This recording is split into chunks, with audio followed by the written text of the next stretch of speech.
बिस्मिल्लाहिर्रहमानिर्रहीम। Saudi visa info channel में खुश आमदीद। घरेलू मुलाजमीन के लिए इस साल नहीं बल्कि इस सदी की सबसे बड़ी खुशखबरी है। सऊदी लेबर लॉ में जो चेंजिंग की गई है घरेलू मुलाजमीन के लिए, हुरूब को खत्म कर दिया गया है, हुरूब का सिस्टम खत्म किया गया है। पूरी डिटेल समझ के जाइएगा। बहुत सारे लोग इतनी बात सुन के अपना फैसला कर लेते हैं, उनको समझ नहीं आ रहा होता कानून क्या बना है और अमल दरामद कैसे होगा, किस हद तक होगा, वो भी आपके साथ में शेयर करूंगा। सबसे पहले मैं आपको बता दूं कि जितने भी कफील, जितने भी मुसस्से या कंपनियां थी, उनका ऑलरेडी हुरूब का जो सिस्टम है वो खत्म कर दिया जा चुका है।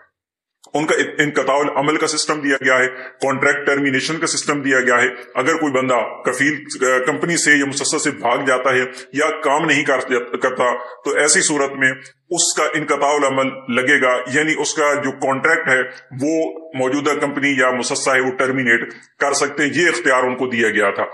इसी तरह अब जो घरेलू मुलाजमीन है उनके, क्योंकि कफील हुरूब लगा रहे थे और वो सिस्टम घरेलू मुलाजमीन का मुख्तलिफ था, कंपनी मुसस्सा का मुख्तलिफ था, तो अभी घरेलू मुलाजमीन के लिए भी जितने भी कफील हैं अब वो आपका हुरूब नहीं लगा पाएंगे। अब वो आपका इनकताउल अमल लगाएंगे। इनकताउल अमल क्या होता है? इनकताउल अमल में आपका कॉन्ट्रैक्ट टर्मिनेट कर दिया जाता है। उसके बाद आपको 60 दिन का टाइम दिया जाता है। 60 दिन के अंदर आप चाहें तो अपने मुल्क चले जाए, खरूज नहाई, वापस दोबारा वीजे पे आ जाए, नए वीजा पे, या फिर 60 दिन के अंदर अंदर दूसरी जगह पे आप नकल कफाला करवा लें। इनकताउल अमल के बहुत बड़े फायदे हैं। हुरूब के नुकसानात ही नुकसानात थे, लेकिन इनकताउल अमल में आपकी जॉब अगर जाती भी है तो उसमें आपके पास दो ऑप्शन फिर भी बाकी रहते हैं। और स्पेशली जो आजाद वीजों पे काम करने वाले लोग हैं, सायक खास, आमिल मंजिली वगैरह, तो उनके लिए ये गोल्डन चांस है कि ज्यादातर कफील इस तरह कर देते लोगों के हुरूब लगा देना और जान छुड़वा लेनी, लेकिन अभी इनकताउल अमल लगेगा। कम अज कम आप सऊदी अरेबिया से जाएंगे भी सही तो आप लीगल तरीके से जाएंगे, दोबारा वापस आ पाएंगे या फिर आप दूसरी जगह पे नकल कफाला करवा पाएंगे। अभी आ जाते हैं इस पे कि इस पे अमल दरामद कब होगा और कैसे होगा। छोटी सी मिसाल मैं आपको पहले समझा देता हूं कि जब कंपनी और मुसस्सा को इनकताउल अमल के सिस्टम में लाया गया तो उसके लिए पहले जो एक सिस्टम था वो दिया गया था कीवा का। कॉन्ट्रैक्ट सिस्टम था कि जिन लोगों के कीवा पे कॉन्ट्रैक्ट रजिस्टर्ड है उनका इनकताउल अमल लगना शुरू हुआ, उनके हुरूब नहीं लग सकते।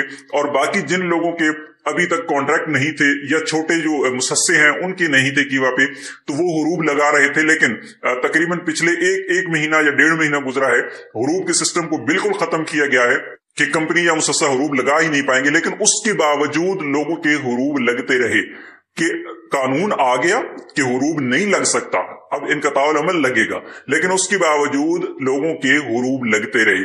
तो ये मिसाल देने का आपको मकसद ये है कि अगर आप अब कानून आ गया है, ये अनाउंसमेंट उसकी हो गई है, तो इसका कतन मतलब ये नहीं है कि आप सुबह कफील के सामने अकड़ जाएं। भाई अभी भी हुरूब लगते रहेंगे, क्योंकि ये सारी चीजें सिस्टम में अपडेट होने में टाइम लगता है और कफीलों और कंपनियों को समझ आने में भी टाइम लगता है। जब सिस्टम से हुरूब उनका बिल्कुल खत्म ही कर दिया जाएगा तो वो फिर हुरूब नहीं बल्कि इनकताउल अमल लगा पाएंगे। इसलिए थोड़ा सा ठंडा करके खाना है। और दूसरा ये कि ऐसे तमाम अफराद जो अपने मुल्कों को जा चुके हैं या जिनको पुराने हुरूब लगे हुए हैं या जिनके हुरूब थे और डिपोर्ट हो चुके हैं, ऐसे तमाम अफराद को फिलहाल इस कानून का कोई फायदा नहीं है। हाँ, जो इस वक्त सऊदी अरेबिया में हैं, अपने कफील के पास लीगल है इस वक्त, तो आने वाले वक्त में इंशाअल्लाह आपको इसका फायदा होगा, क्योंकि कानून आ चुका है। आहिस्ता आहिस्ता इस पे इंशाअल्लाह अमल दरामद भी होगा। अपनी दुआ में याद रखिएगा। अस्सलाम वालेकुम।